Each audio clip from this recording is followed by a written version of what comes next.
Hello, welcome to our channel. ఈరోజు మనం future simple tense గురించి తెలుసుకుందాం. Future simple tense shows an action which will go on future. Future simple tense అనున్నది ఏదైనా ఒక పని మనము భవిష్యత్తులో చేస్తాము అన్న దాని గురించి తెలియజేస్తుంది. ఈ ఫ్యూచర్ సింపుల్ టెన్స్ని మనము స్పోకెన్ ఇంగ్లీష్లో బాగా ఉపయోగిస్తాము. అదేవిధంగా మనము రిటన్ ఇంగ్లీష్లో కూడా బాగా ఉపయోగిస్తాము. ఇది చాలా ముఖ్యమైనటువంటి టెన్స్లో ఇది ఒకటిగా మనం చెప్పవచ్చు.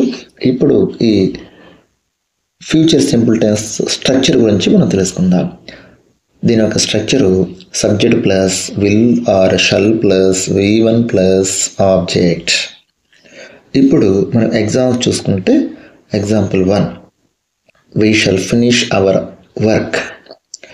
ఇందులో వి అనేది సబ్జెక్ట్, షల్ అనేది ఒక హెల్పింగ్ వెర్బ్, తర్వాత V1 form finish, our homework అనేది subject.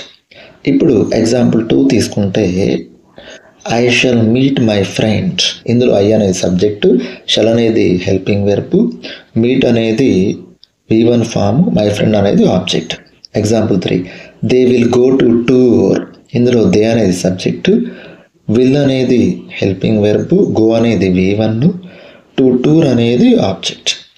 Example 4, you will explain a story. Example 5, he will perform well. Example 6, she will practice the match. ఇందులో షీ అనేది సబ్జెక్టు, విల్ ప్రాక్టీస్ అనేది, will అనేది ఒక helping verb, practice అనేది V1 form, object అనేది the match. ఇట్లా మనము వీటిని ఉపయోగిస్తాం. ఇక్కడ మనకి ఒక గమనించాల్సిన ఇంపార్టెంట్ నోట్ ఏమిటంటే, ఇది ఓల్డ్ ఇంగ్లీష్ సంబంధించిన రూల్, ఎక్కువ రిటన్ ఇంగ్లీష్లో ఫాలో అవుతూ ఉంటారు. ఇది సబ్జెక్ట్స్ I, V వస్తే మనం షల్ అనేది ఉపయోగిస్తాము. మిగతా సబ్జెక్ట్స్ అయినటువంటి యూ, అదేవిధంగా దే, హీ, షీ, ఇట్ వచ్చినప్పుడు విల్ వాడుతాము. ఇది ఓల్డ్ ఇంగ్లీష్లో ఉన్నటువంటి ఒక రూల్. కానీ ప్రస్తుతము మనం మోడర్న్ ఇంగ్లీష్ ఉపయోగిస్తున్నాం కాబట్టి అన్ని చోట్ల విల్ అనేటువంటి పాయింట్ ఉపయోగిస్తున్నాము. ఈ యొక్క ఫ్యూచర్ సింపుల్ టెన్స్ యొక్క క్వశ్చన్స్ స్ట్రక్చర్ మనం నేర్చుకుందాము. ఎందుకంటే మనం సెంటెన్స్ స్ట్రక్చర్ నేర్చుకున్నప్పుడు క్వశ్చన్స్ కూడా, అంటే మనం yes or no type questions frame చేస్తూ ఇది నేర్చుకోవాలి. ఇది బాగా మనకు ఉపయోగపడుతుంది. స్పోకెన్ ఇంగ్లీష్లో కానీ రిటన్ ఇంగ్లీష్లో కానీ చాలా ఉపయోగం.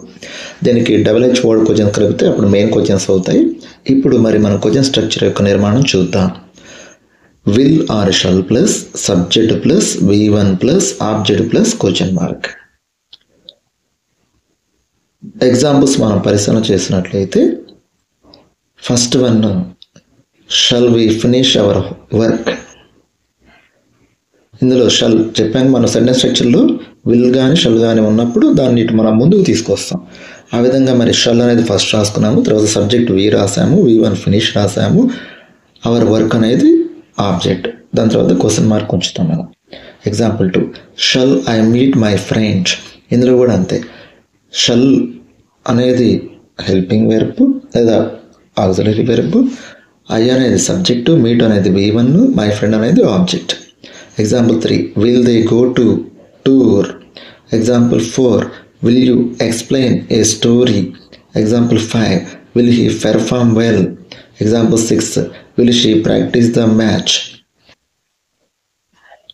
ఈ లాస్ట్ సెంటెన్స్లో విల్ అనేది మనం ముందు తెచ్చుకున్నటువంటి ఒక ఆక్సిలరీ వెర్బ్ లేదా హెల్పింగ్ వెర్బ్, షీ అనేది సబ్జెక్టు, ప్రాక్టీస్ అనేది V1, ఆబ్జెక్ట్ అనేది ద మ్యాచ్, చివరిలో మనం క్వశ్చన్ మార్క్ అంటే ప్రశ్నార్థకం ఉంచు. ఈ విధంగా మనం ఫ్యూచర్ సింపుల్ టెన్స్ యొక్క డెఫినేషను, దాని యొక్క స్ట్రక్చరు మనం తెలుసుకోవడం జరిగింది. ఈ వీడియో పైన మీకు ఏమన్నా సందేహాలు ఉంటే కామెంట్స్లో అడగండి. ఈ వీడియో కనుక మీకు నచ్చినట్లయితే లైక్ చేయండి,